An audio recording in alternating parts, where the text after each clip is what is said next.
So today we're going to BDO. Bibili tayo ng dalawang kotse. Mag-withdraw muna tayo ng pera. And then let's buy these cars. So naka-uniform ako ng all cars today because ako din yung magda-duty. So if you're gonna buy a car today or you wanna trade in your car, ako yung makikita niyo sa showroom. And there's always a lot of challenges in the showroom pag Monday. So I'm very, very excited. Energy! Let's go!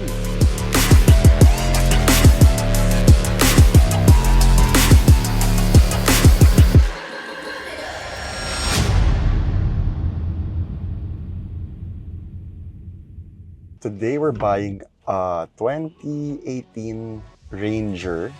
2018 Ranger. So we're just gonna go to the bank. We're gonna meet the client there. I told him mag-meet na lang kami sa branch ko para wala masyadong pila. You know, easy peasy. Like our other transactions na napapanood nyo. Then after that, I'm gonna go to Makati. Magdo-duty ako sa showroom. Maraming adventure dun. Madaming mga nangyayari dun sa showroom pag Monday. So I'm very excited.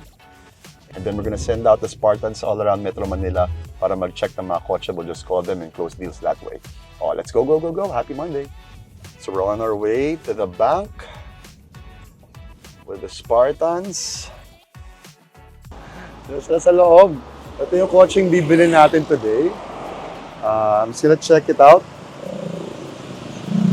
Kapag-detail na lang natin ito later. Okay pa naman yung car. So, my good friend si Julian. So, bibili natin yung kotse niya. Check ko lang, bro. Sige lang, sige.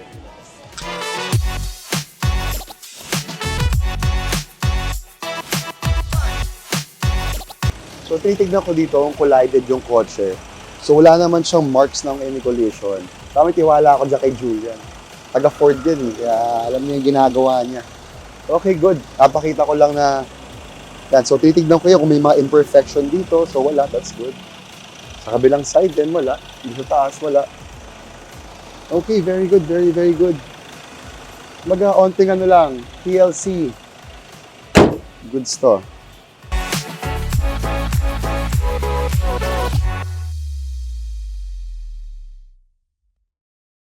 So, okay, so we've paid the client.